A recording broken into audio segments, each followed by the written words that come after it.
क्या होगा अगर हम पिंक एलिफेंट के बारे में ना सोचने की कोशिश करें? ये शायद काम नहीं करेगा, क्योंकि जैसे ही पिंक एलिफेंट हमारे दिमाग में आएगा, उसे कॉन्शियसली ना सोचकर हटाना इम्पॉसिबल हो जाएगा। और जितना हम उसे दिमाग से हटाने की कोशिश करेंगे, उतना ही वो और ज्यादा दिखेगा। एलिफेंट वाला ये एग्जाम्पल अक्सर ये दिखाने के लिए यूज किया जाता है कि इंट्रूसिव थॉट्स को फोर्सफुली हटाना कितना मुश्किल है। लेकिन हम इस एग्जाम्पल का यूज एक और तरीके से भी कर सकते हैं, अपनी लाइफ की डिस्ट्रैक्शंस को समझने के लिए। इस केस में पिंक एलिफेंट हमारी डिससैटिस्फैक्शन को रिप्रेजेंट करता है, जो सैडनेस, स्ट्रेस, गुस्सा या बॉर्डम जैसे नेगेटिव इमोशंस के रूप में दिख सकती है। बट आयरॉनिक बात यह है कि जितना ज्यादा हम कम डिससैटिस्फाइड होने की कोशिश करेंगे, उतना ही ज्यादा डिससैटिस्फाइड फील करेंगे। तो हो सकता है कि ये जो हमारी छुटकारा पाने की कोशिश है, ये खुश रहने की, कंटेंट रहने की चाहत ही हमें उनसे दूर कर रही है। यही है विल पावर का पैराडॉक्स, जिसे philosopher Elon what's the backward law भी कहते हैं। बैकवर्ड्स लॉ कहता है कि जितना हम किसी चीज का पीछा करते हैं, उतना ही उसका उल्टा होता है और उतना ही ज्यादा हम डिसअपॉइंटमेंट फील करते हैं। जितना हम किसी चीज को चेस करेंगे, उतना ही दूर चले जाएंगे। सिंपल शब्दों में, जितना हम कोशिश करेंगे, उतनी ही कम सक्सेस मिलेगी। और इसका उल्टा, जब हम कोशिश करना बंद कर देते हैं, तब हमें वो चीज मिल जाती है जो हम चाहते हैं। तो अगर हमें पिंक एलिफेंट के बारे में ना सोचना हो, तो इसका सोल्यूशन है कि हम उसे हटाने की चाहत को ही छोड़ दें। जब हम उसे फोर्सफुली हटाने की जगह उसे अपनी जगह रहने देते हैं, तो वो खुद ही धीरे धीरे गायब हो जाता है।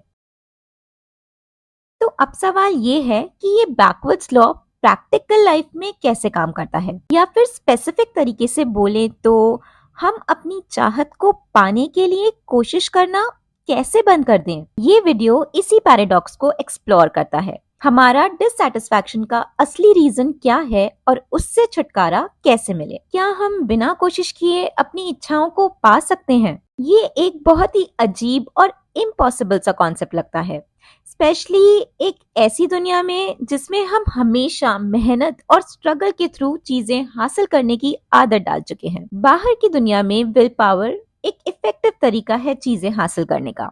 फॉर एग्जाम्पल, अगर हमें अमीर बनना है, तो पैसा कमाने के लिए मेहनत तो लगेगी ही। अगर हमें मैराथन दौड़ना है, तो स्टेमिना बिल्ड करना पड़ेगा, प्रैक्टिस करनी पड़ेगी। लेकिन बैकवर्ड्स लॉ का असली पॉइंट ये नहीं है। ये वर्ल्डली अचीवमेंट्स के बारे में नहीं है, बल्कि उन चीजों के बारे में है जो हम सच्ची में चाहते हैं। तो हमें आखिर चाहिए क्या? क्या हमें खुशी चाहिए? अगर हाँ, तो खुशी है क्या? क्या ये कोई ऐसी चीज है जो हमें प्यार या पैसा कमाने से मिलेगी? एलन वॉट्स के मुताबिक हमें ये नहीं पता कि हम क्या चाहते हैं, क्योंकि हम उसे डिफाइन नहीं कर सकते। वो कहते हैं, तुम्हें नहीं पता कि तुम क्या चाहते हो दो वजहों से। पहली वजह, वो चीज तुम्हारे पास ऑलरेडी है। दूसरी वजह, तुम खुद को नहीं जानते, क्योंकि तुम कभी जान ही नहीं सकते। इसी वजह से हम हमेशा करंट सिचुएशन से डिससैटिस्फाइड फील करते हैं और नए नए तरीके ढूंढते रहते हैं खुश होने के लिए। लेकिन जब हम वहां पहुंच जाते हैं, तो फिर से वही डिससैटिस्फैक्शन महसूस होती है। द गॉड हेड कभी भी अपनी ही नॉलेज का ऑब्जेक्ट नहीं होता। जैसे एक छुरी खुद को नहीं काट सकती, आग खुद को नहीं जला सकती और रोशनी खुद को नहीं रोशन कर सकती। तो हो सकता है कि जो हम ढूंढ रहे हैं, वो सिर्फ और सिर्फ इस वजह से छुप गया है क्योंकि हम उसे ढूंढ रहे हैं। और हो सकता है कि हम किसी ऐसी चीज की तलाश कर रहे हैं जिसे हम डिफाइन ही नहीं कर सकते। लेकिन अगर ऐसा है, तो हम ढूंढना बंद क्यों नहीं कर देते? ह्यूमन माइंड एक कलेक्टिव डिल्यूजन है जो हमें ये बताता है कि बाहर की चीजें पाने से या एक्सटर्नल सर्कमस्टांसेस बदलने से, चाहे वो ऑब्जेक्ट्स हो, पैसा हो, बॉडी का मेकओवर हो या नए नजारे देखना हो, ये सब हमें हमारी कमियों के एहसास से आजाद कर देगा। लेकिन बैकवर्ड्स लॉ दिखाता है कि असल में इसका बिल्कुल उल्टा होता है। हम इस वजह से लैक फील करते हैं क्योंकि हम अपनी करंट सिचुएशन से खुश नहीं हैं।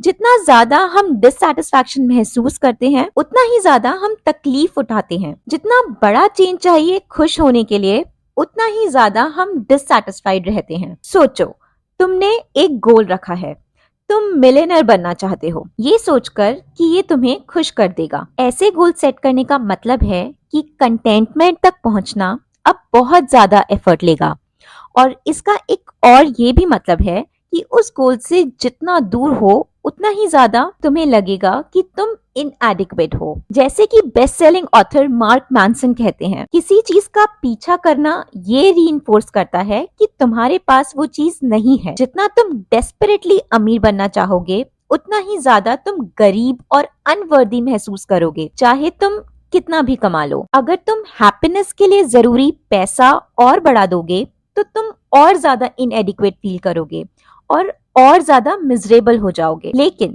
अगर तुम इस थ्रेशोल्ड को बहुत नीचे ले आओ तो तुम्हारी इनएडिक्वेसी कम हो जाएगी, क्योंकि गोल पोस्ट अब तुम्हारे करीब आ गया है। फिर भी हम अक्सर बार बहुत ऊपर सेट करते हैं, अपनी करंट रियलिटी से बहुत ज्यादा दूर, और इसी वजह से हमारी इनएडिक्वेसी का एहसास और गहरा होता जाता है। इंसान की आदत है कि वो कंटिन्यूअसली और ज्यादा चाहता है, सोचता है कि यही उसकी कमी को पूरा करेगा। लेकिन आयरनी ये है कि ये पीछा ही उस कमी को और बनाए रखता है, और ये बिल्कुल इलॉजिकल लगता है।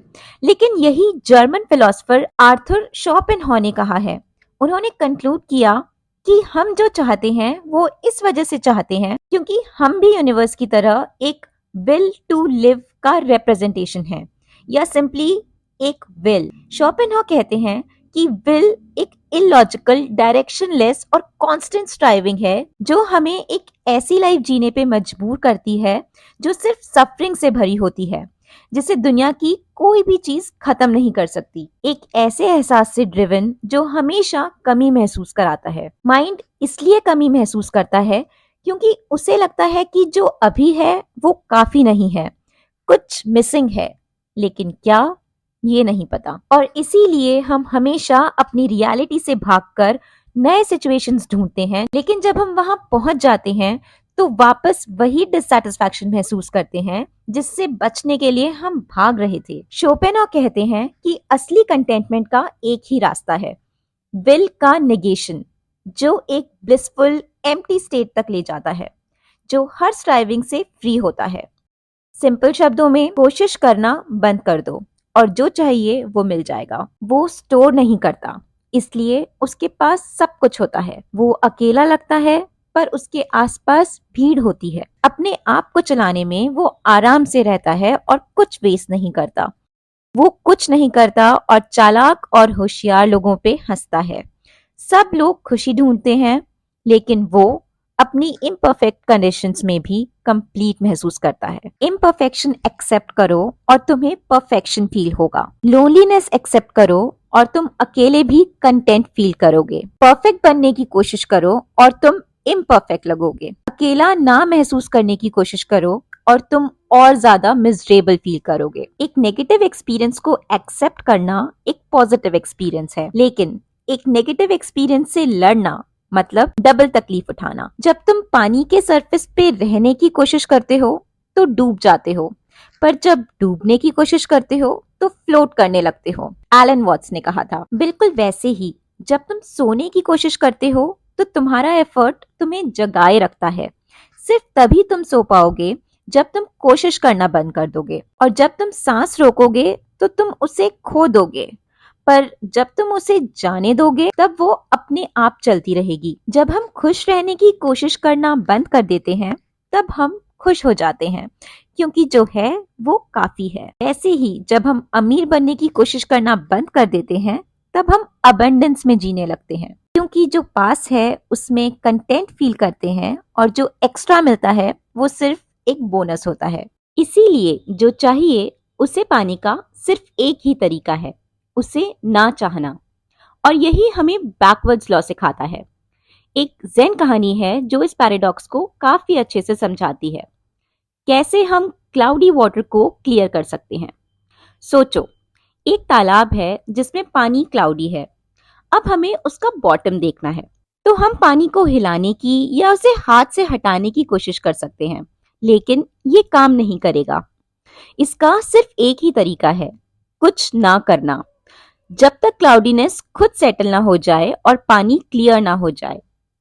वो क्लाउडीनेस रिप्रेजेंट करती है हमारी डिजायर्स, थॉट्स और डिससैटिस्फैक्शन को, और पानी हिलाना या उसकी क्लैरिटी को फोर्सफुली लाने की कोशिश करना रिप्रेजेंट करता है हमारी हैप्पीनेस के लिए की गई मेहनत।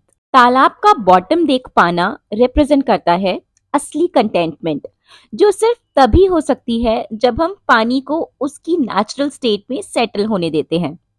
इसीलिए कोशिश करना बंद करो और जो चाहिए वो मिल जाएगा। बैकवर्ड्स लॉ को समझने का मतलब ये बिल्कुल भी नहीं है कि हमें कभी गोल सेट नहीं करने चाहिए, या कभी एम्बिशंस नहीं होनी चाहिए, या कभी चेंज परस्यू नहीं करना चाहिए। बहुत सारी वैलिड रीजंस हो सकती हैं एक चेंज लाने की, और हमें हमेशा स्टेटस को एक्सेप्ट करने की जरूरत नहीं है। लेकिन बैकवर्ड्स लॉ हमें ये सिखाता है कि हम इस धोखे में ना पड़ें कि हैप्पीनेस की तलाश हमें खुशी ला देगी। सच तो बिल्कुल उल्टा है। और ये जानकारी होने के बाद हम उस blissful state of not wanting में थोड़ा और ज्यादा टाइम बिता सकते हैं, क्योंकि जैसा एलन वॉट्स ने कहा, जिंदगी का राज एक प्रॉब्लम नहीं है जो सॉल्व करनी है, बल्कि एक रियलिटी है जो एक्सपीरियंस करनी है। Thank you for watching.